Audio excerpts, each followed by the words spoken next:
Good afternoon everyone. सबको आवाज आ रही है? Yes sir. तो कल good last afternoon sir. Last class में हमने वाद व्याधि बताया था। ठीक है, वाद व्याधि पढ़ा दिया था।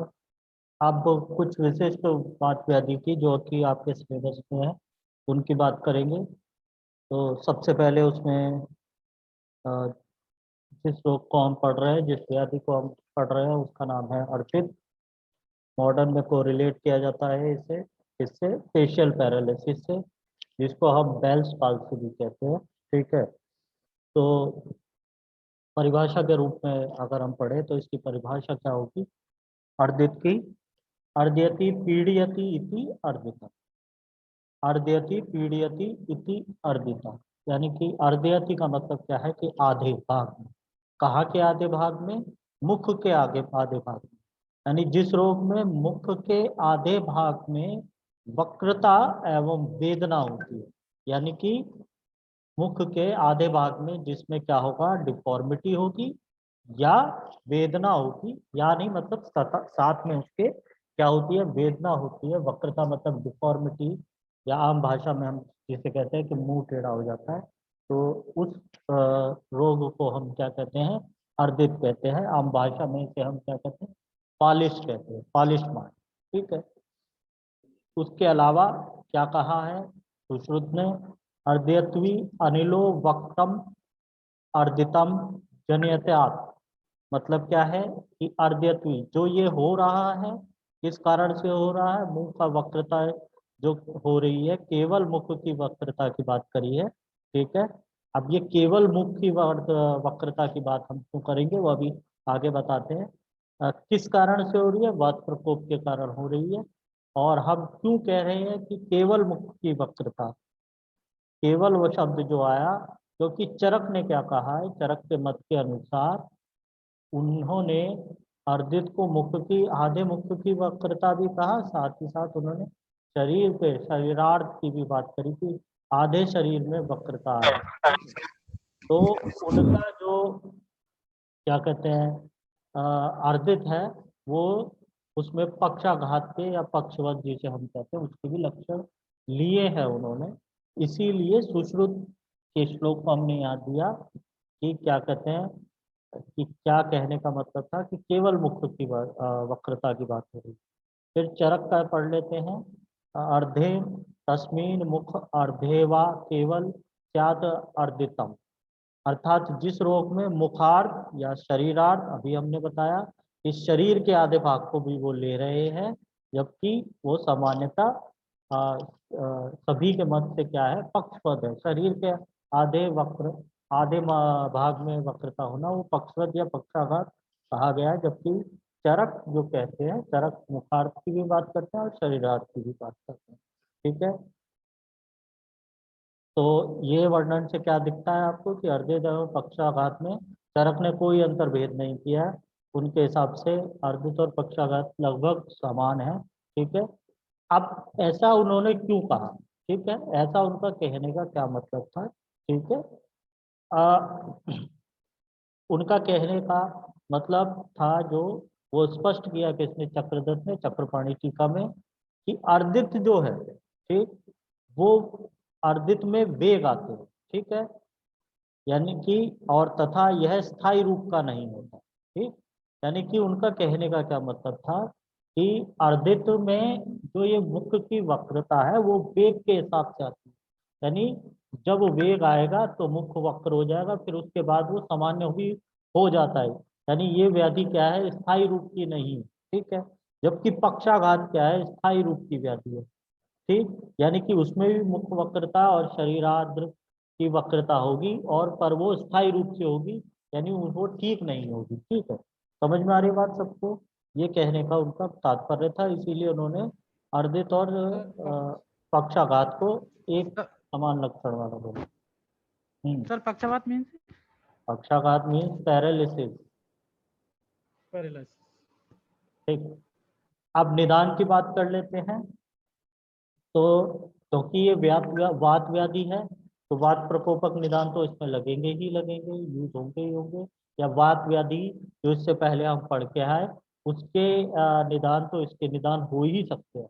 उसके अतिरिक्त और क्या क्या संहिताओं में निदान बताए गए, तो उन्होंने क्या कहा कि गर्भिणी, प्रसूता, बालक, वृद्ध एवं क्षीण व्यक्ति है, जो कमजोर व्यक्ति है, ऐसे में अति रक्तक्षय हो जाए, यानी ब्लड का लॉस अधिक रूप में हो जाएगा। किसमें?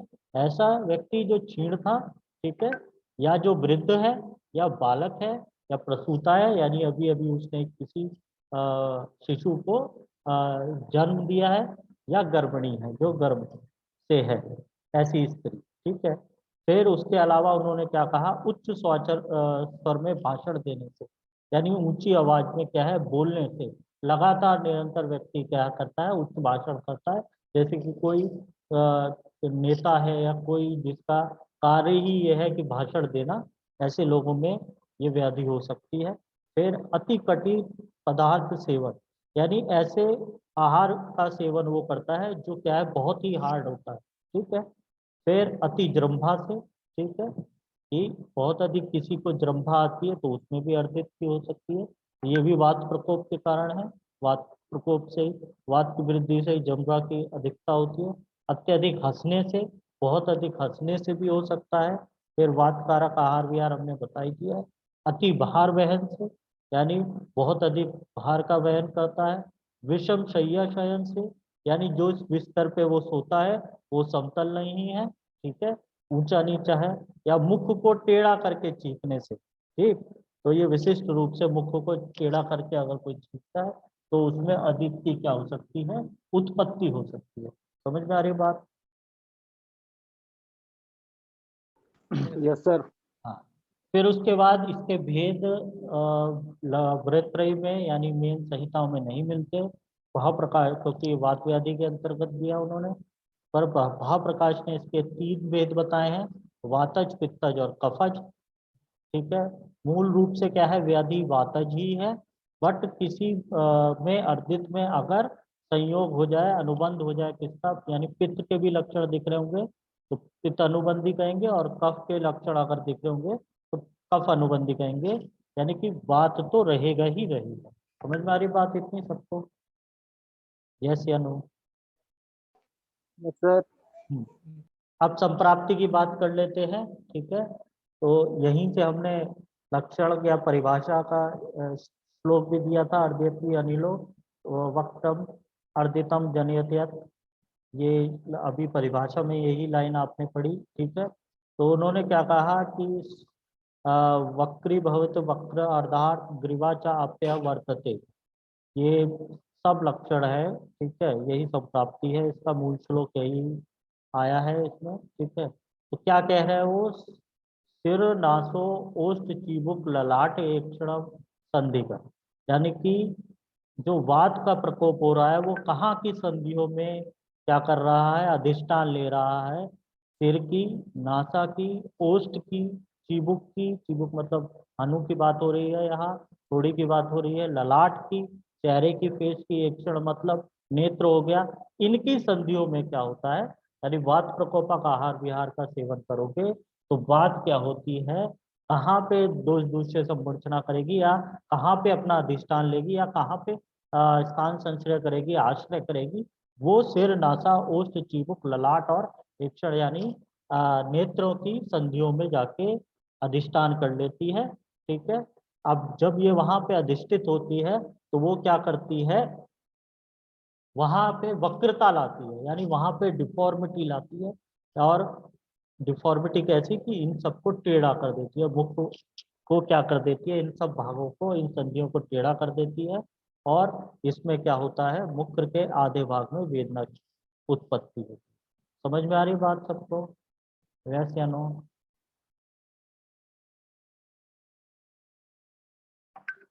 Yes sir. Yes sir. फिर उसके बाद संप्राप्ति घटक की बात कर लेते हैं। तो वात प्रधान व्याधि है, त्रिदोष इसलिए कह दिया क्योंकि आप भाव प्रकाश के हिसाब से देख ही रहे हो, पित्त और कफ भी उसमें इन्वॉल्व हो रहा है। दूष्य की बात कर ले तो रस, रक्त, मांस इसके दूष्य है, ठीक है, यानी इन धातुओं को दूषित करेगी, रस को, रक्त को और मांस की दूषित करेगी। स्रोतस की बात कर ले तो रक्त रस व स्रोतस और रक्त व स्रोतस की व्याधि है, ठीक है। अब स्रोतोदुष्टि क्या हो रही है इसमें, अति प्रवृत्ति या संग हो रहा है। देखेंगे कैसे अति प्रवृत्ति हो रही है। अति प्रवृत्ति का मतलब क्या है कि किसी भी वेग का बढ़ जाना, ठीक है। और संग यानी ऑब्स्ट्रक्शन हो रहा है, यानी कि जो इन ऊर्ध्वांग की जो यानी ऊर्ध्वांग है, यानी कंधे से ऊपर के जितने भी अंग है उनके मार्गों में रस और रक्त व स्रोतसों को क्या कर रही होगी, अवरोध कर रही है बात, ठीक है। मुखार्थ अधिष्ठान क्या है व्याधि का, मुखार्थ यानी आधे मुख में होगी है, ठीक है। फिर उसके बाद वात है, क्योंकि तो अग्नि की क्या होगी, उसमें विषमता होगी, ठीक। स्वभाव क्या है व्याधि का, नवीन व्याधि मृदु होती है, यानी उसमें कष्ट का या लक्षण क्या होंगे, अल्प अवस्था में दिखेंगे। जबकि जीर्ण हो जाएगी यही व्याधि, पुरानी हो जाएगी तो दारुण यानी कष्ट देने वाली है, ठीक। साध्य साध्यता की बात कर ले तो नवीन व्याधि साध्य है, जीर्णवाद अगर पुरानी हो जाएगी व्याधि, क्रॉनिक हो जाएगी तो यही व्याधि या तो याप्य हो जाएगी या असाध्य हो जाएगी, ठीक है। बहुत इंपॉर्टेंट है, अर्जित पूछता है पेपर में, ठीक।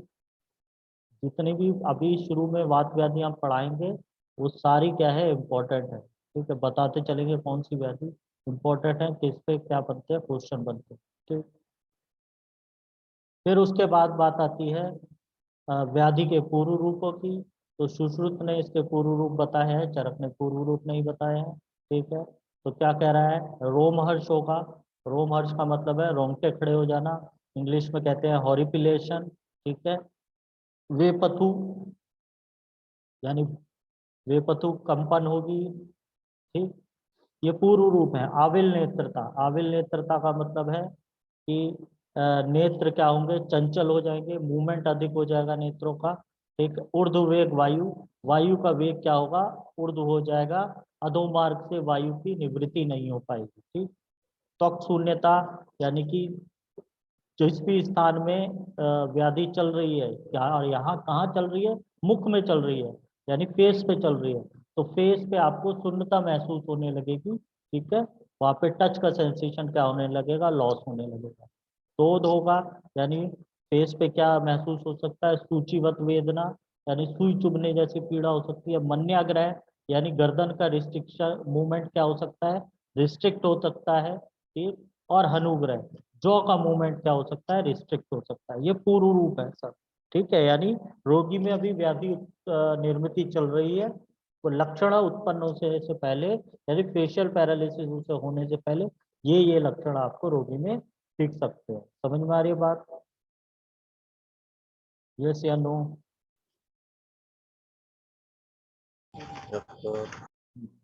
अब लक्षणों की बात कर लेते हैं। तो चरक ने लक्षण इसके बहुत अच्छे से स्पष्ट किए हैं।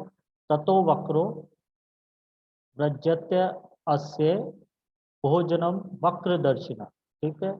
यानी कि जो मुख का अस्य, अस्य माने मुख, मुख का भाग होगा, आधा भाग वो क्या होगा, उसमें वक्रता आएगी, यानी क्या आएगी, विकृति आएगी, डिफॉर्मिटी आएगी।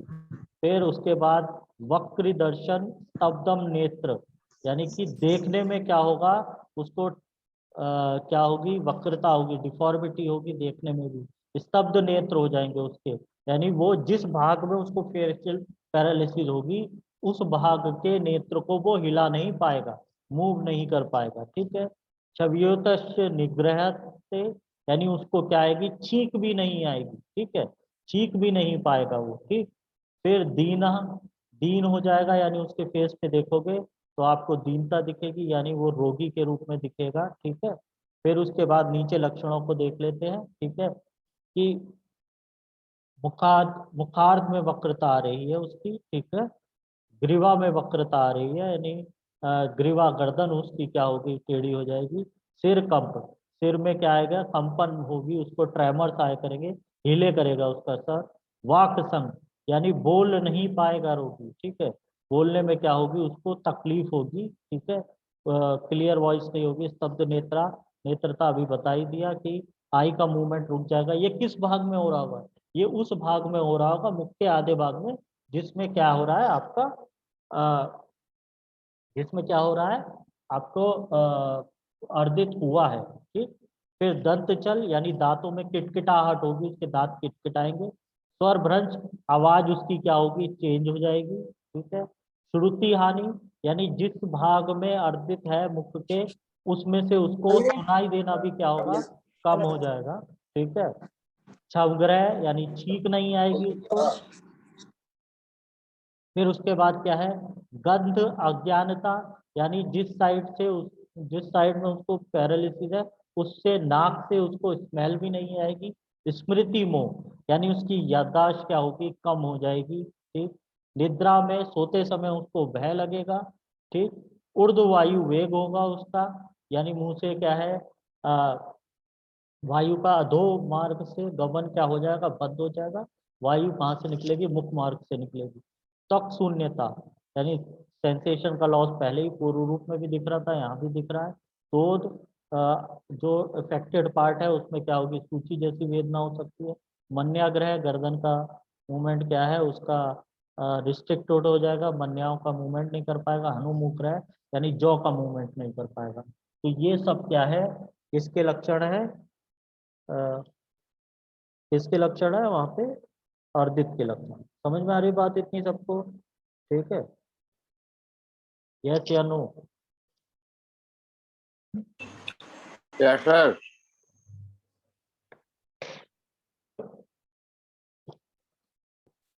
अब बात करते हैं विशिष्ट लक्षणों की। तो वातजर्दित, पित्तजर्दित और कफजर्दित की जो, ये इतने इम्पोर्टेंट नहीं है। मेन इम्पोर्टेंट सामान्य लक्षण वाला इम्पोर्टेंट है, श्लोक याद कर लोगे बहुत अच्छा है, तुम्हारे लिए अच्छे मार्क्स मिल जाए। वातजर्दित है, लाला स्राव होगा, व्यथा होगी यानी बेचैनी बहुत रहेगी। रोगी क्या है, हाय तौबा बहुत करेगा, चीखेगा चिल्लाएगा बहुत। कंप होगा रोगी में, ठीक है, यानी कि ट्रेमर्स आएंगे उसको। हनुग्रह, वाकग्रह, ओष्ठ में शोथ एवं शूल, ठीक है, यानी उसके होठ में क्या है, शोथ आएगा, और क्या है, शूल होगा, दर्द होगा। ये थोड़ा सा क्या है, अलग है, ठीक। पित्तज में, पित्तज अर्जित में देखोगे मुख का वर्ण पीताभ हो जाएगा, यानी पीला हो जाएगा, ठीक। ज्वर है, पिपासा है, मोह है, उष्णता है, ये सब क्या है, पित्त के लक्षण है। यानी कि अर्दित के रोगी में अगर ज्वर आता है तो समझ लो कि क्या है वो, पित्तज अर्दित है, ठीक। कफज अर्दित में क्या होगा, गल शिरा मन्या में शोथ होगा।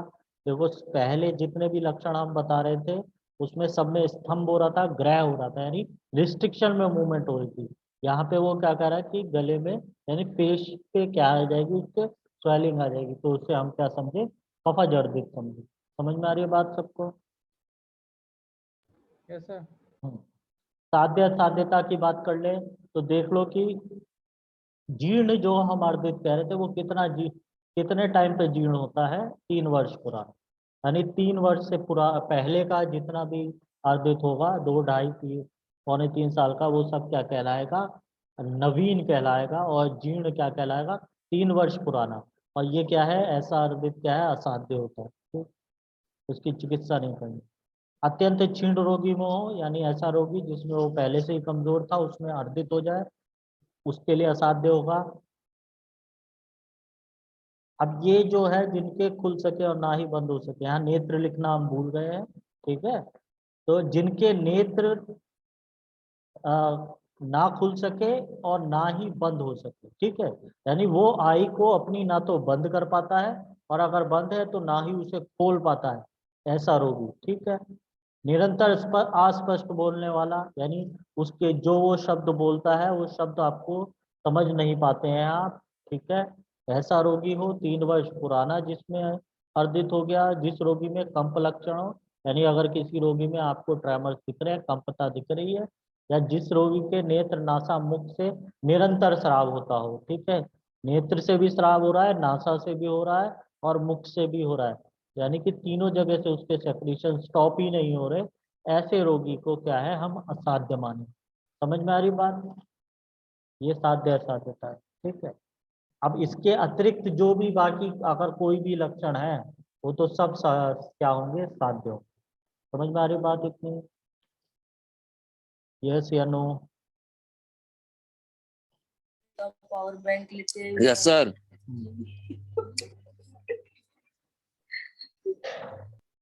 अब बात करते हैं गृद्धसी रोग की। ठीक है, ये अर्दित था फेशियल पैरालिसिस। अब गृद्धसी की बात कर लेते हैं। तो गृद्धसी की अगर हम निरुक्ति की बात करें तो गृद्धसी रोग कहा किसे जाता है?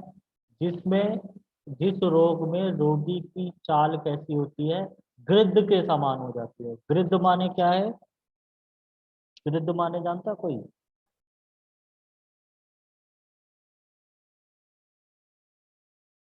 गृद्ध के समान का मतलब है गिद्ध के समान। गिद्ध देखा है? Yes sir. Yes sir. हाँ।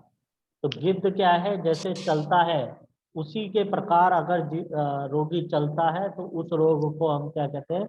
गृद्धसी कहते हैं। गृद्धसी। तो गिद्ध के समान क्या है? गिद्ध क्या है? सीधा सरपट नहीं चलता, वो साइड से उछल क्या कहते हैं, उचक उचक के चलता है। यानी क्या कहते हैं, लेफ्ट साइड में उचकेगा, राइट साइड में उचकेगा, उचक उचक के चलता है। ठीक है, तो उसको हम क्या कहते हैं? गृद्धसी रोग कहेंगे, जिसमें रोगी की चाल क्या हो जाए? गृद्ध के समान हो जाए। ठीक। तो निदान क्या है इसके? वहीं अलग से निदानों का वर्णन नहीं किया गया है। वात व्याधि के जितने निदान हैं सब इसके निदान होंगे। ठीक है। श्लोक बहुत इंपॉर्टेंट श्लोक है, परिभाषा या सर ये संप्राप्ति। अर्पित में आएगा या दूसरा टॉपिक है सर? यह अर्दित जब नाम ही अलग से लिखा है तो अलग ही टॉपिक होगा ना बेटा। जब जी सर। बोल रहे हैं कि रोग अलग है तो अलग ही रोग होगा। गृद्धसी कहते हैं सियाटिका को। सियाटिका जानते हो? जी सर। हम्म। तो क्या कहा है? परिभाषा या संप्राप्ति मान लें उसे। तो चरक ने, बहुत इंपॉर्टेंट श्लोक है, बहुत पूछा जाएगा, तो श्लोक याद होना चाहिए। ठीक है। क्या कहा है? स्पिक पूर्वा कटि पृष्ठो उरु जानु जंघा पदम क्रमात। ठीक है, क्रमात वर्ड क्या है? बहुत ही इंपॉर्टेंट है यहाँ पे। ठीक। तो उसने क्या कहा? चरक ने क्या कहा है कि क्रम से हो रहा है। क्या क्रम से हो रहा है? स्तंभ स्तंभ रुक्त तोड़ गृहणाति स्पंदते मुहूर्त। जो सेकंड लाइन में श्लोक आ रहा है, गृद्धसी स्तंभ रुक्तो गृहणाति स्पंदते मुहूर्त। मतलब कि क्रम से क्या हो रहा है? क्रम से क्या हो रहा है? विशिष्ट प्रकार की वेदना बताइए। रुक की बात करिए। रुक हो रहा है यानी पेन होगा। स्तंभ होना यानी रिस्ट्रिक्शन होगी इनके मूवमेंट में। कैसे? पहले तो स्पिक। स्पिक माने क्या हो गया? कटी। यानी कि पेन या रिजिडिटी कहाँ से स्टार्ट हो रही है? स्पिक से यानी कटी से। ठीक है, कटी के पूर्व भाग में, यानी ये पूर्व भाग की वेदना है। पूर्व भाग का मतलब पिछली भाग की, पोस्टीरियर पार्ट की, यानी कि कमर के पीछे से क्या होगा? पेन होना स्टार्ट होगा। और फिर रेफर्ड पेन। ये पेन कहाँ कहाँ जाएगा? कटी में जाएगा, पृष्ठ में जाएगा। कटी पृष्ठ का मतलब पीछे, हिप के पीछे। ठीक है, उरु में यानी जंघा के पीछे, जानू यानी नी के पीछे, और जंघा पदम मतलब नीचे तक, एल्बो तक, सॉरी आपका एड़ी तक ये पेन जाता है। ठीक है, तो सियाटिका का पेन ऐसे ही जाता है, कमर से स्टार्ट होता है और पैर की एड़ी तक जाता है। ठीक है, रेफर्ड पेन इसी क्रम में चलेगा। ऐसे नहीं कि ऊपर से नीचे रह जाएगा और नीचे कहीं से नी जॉइंट से पीछे की तरफ से स्टार्ट हुआ और तब पाँव में नीचे जा रहा है। अगर पेन स्टार्ट होगा, पेन होगा, तो वो कहाँ से होगा? कटी से, कमर से स्टार्ट होके कहाँ तक जाएगा? एड़ी तक जाएगा। समझ में आ रही बात सबको? यस या नो? Yes sir. तो क्या होता है कि यस सर। वात प्रकोपक पान का सेवन करेंगे तो उससे क्या होगा? वो कहाँ, जहाँ अर्दित में क्या हो रहा था, मुखार मतलब पेश में जाके पेश की संधियों को क्या कर रहा था? ये रोग वहां पे जाके अधिष्ठित हो रहा था, वहां पे जाके स्थित हो रहा था। इसमें क्या हो रहा है? वात प्रकोपित होके कहाँ की संधियों में अधिष्ठित हो रहा है? कटी, पृष्ठ, उरु, जानु, जंघा और पैर। ठीक है, इन प्रदेशों में स्थित हो जाता है और वहां पे वेदना की उत्पत्ति करता है, जिसको हम गृद्धसी कहते हैं। ठीक। अब यहाँ पे जो दोष बताए गए हैं वो क्या बताई गई है, इसे वात कफज व्याधि बताया गया है, ठीक है। यानी त्रिदोष प्रकोप बताया गया है इसमें, बट वो उसमें प्रधानता किसकी होगी, वात कफज की होगी, ठीक है। दूसरे क्या है, रक्त मांस मेद और नाड़ी संस्थान, ठीक। स्रोतस क्या है, रक्त मांस मेद अस्थि व स्रोतस, ठीक। ये जितना ये संप्राप्ति घटक लिखवाए जाते हैं ये सब इम्पोर्टेंट है, पेपर में आएगा तो ये लिखने हैं, ठीक। ऐसा नहीं कि क्या कहते हैं ये हम पढ़ा रहे हैं और आप पढ़ो ही नहीं, याद ही नहीं करो, ठीक। स्रोतो दृष्टि क्या है, संघ है, ऑब्स्ट्रक्शन है इसमें, ठीक है।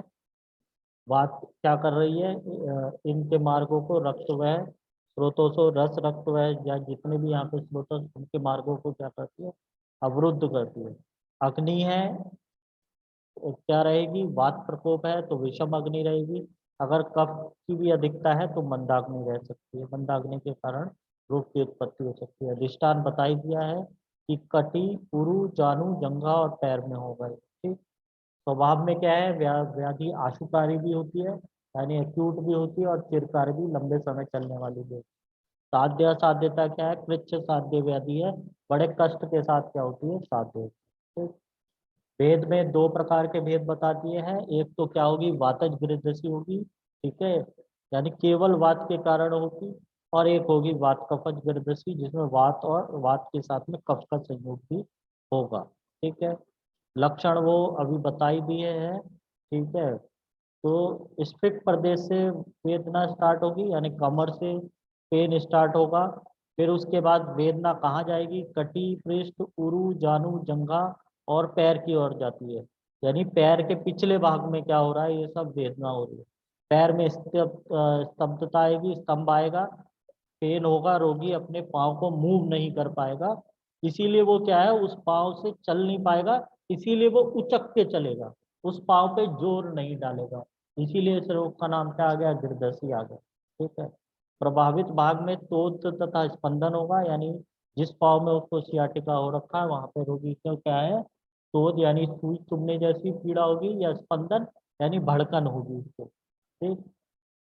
अगर वात कफज गिरदसी है तो ये जो लक्षण है वो तो दिख ही रहे थे, साथ ही साथ उसके कारण कफ का भी संयोग है, इसीलिए ऐसे रोग में तंद्रा बहुत होगी। तंद्रा मीन्स क्या होता है, तंद्रा जानते हो, तंद्रा माने नींद सर, तंद्रा माने नींद सर, स्लीप। निद्रा माने क्या है, सर तंद्रा निद्रा माने माने कि भी सर, नींद नींद महसूस होना, जैसे सर मुंह खोल के जमाई लेना और आंखें बात झपकाना। नजर आती है सर, मतलब वही तंद्रा। तंद्रा माने अगर नींद है तो निद्रा माने भी फिर नींद है, फिर दोनों को नाम अलग अलग क्यों दिया। और ये सब मुंह से जमाई लेना उसे जरम्बा कहते हैं, वो अलग लक्षण है, ठीक है। Yes sir. तंद्रा माने होता है या निद्रा माने होता है नींद, सही है, ऐसी सही है, तुम पॉइंट नींद वाला जो पकड़े थे वो सही है, बट वो निद्रा माने नींद होता है, और तंद्रा माने होता है झपकी आना। झपकी आती है, पढ़ते पढ़ते बोर हो जाते हैं तो जब झपकी आती है उसे तंद्रा कहा है। समझ में आ रही बात सबको, ये यस सर, यस सर। हाँ। तो वो बार बार बैठे बैठे जो झपकी आती है और फिर नींद टूट जाती है उसको हम तंद्रा कहते हैं, समझ में आई बात। तो कफ, कफ के कारण हमेशा निद्रा और तंद्रा, कफ के, अगर शरीर में कफ की वृद्धि होगी तो उन सभी रोगों में दिखेगी जहाँ जो कफज व्याधि है उसमें ज्यादातर सभी में तंद्रा और निद्रा मिलेगी, शरीर में गुरुता मिलेगी, ठीक है, और अरुचि मिलेगी, यानी भोजन में उसको रुचि नहीं आएगी, ये सब है। क्यों, क्योंकि कफ क्या करता है, कफ का स्वभाव है, कफ स्रोतों में अवरोध उत्पन्न करता है, तो स्रोतों में अवरोध उत्पन्न होगा तो उसी के कारण ये सब आपको मूवमेंट दिखेंगे, स्लोनेस करने वाले मूवमेंट जो बॉडी की एक्टिविटी को स्लो कर दे। निद्रा होती है बॉडी की एक्टिविटी स्लो हो जाती है, तंद्रा होती है स्लो हो जाती है, शरीर में गुरुता आ रही है, स्लोनेस का इंडिकेशन है। और जीवा से क्या है, रस ग्रहण नहीं हो रहा, स्वाद का पता नहीं चल रहा, यानी अरोचक, अरुचि का मतलब है रसों का ग्रहण ना होना, ठीक है। ये याद रखना, तो ये सब क्या है, कफ दोष के कारण होता है, ठीक है। ये सब रस व स्रोतो दुष्टि के लक्षण है। ठीक है, तो गुरुता हो गई, शरीर में भारीपन आ रहा है, और अरुचि। अगर जो सामान्य लक्षण बाकी लक्षण है किसके साथ में, जो ये सब हमने बताया कि कमर से दर्द प्रारंभ होकर पांव तक नीचे तक जा रहा है, पांव मूव नहीं कर पा रहा, और प्रभावित भाग में क्या हो रहा है, तोड़ हो रहा है, स्पंदन हो रहा है, और साथ ही व्यक्ति के को अरुचि भी है, व्यक्ति को तंद्रा भी बहुत अधिक आती है, गुरुता भी रहती है शरीर में, तो इसका मतलब हम उसे क्या मान के चलेंगे, वो क्या है, वात कफज ग्रंथि है। समझ में आ रही बात सबको?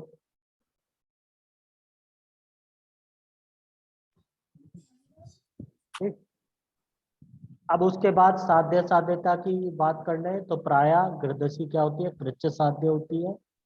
जीर्ण गृदशी क्या होती है, प्राय असाध्य होती है, यानी 3 वर्ष से पुरानी अधिक हो गई तो वो असाध्यता में चली जाएगी। और वात कफज गृदशी क्या होती है, क्योंकि प्योरली इसमें वात नहीं है, कफ का भी संयोग है। ठीक है, तो ऐसी वात कफज गृदशी क्या होगी, साध्य। समझ में आ रही बात सबको? वात कफज गृदशी साध्य होगी, वातज गृदशी क्या होगी, कृत्य साध्य होगी, और जो गृदशी क्या हो गई है, जीर्ण हो गई है, वो क्या होगी, असाध्य होगी।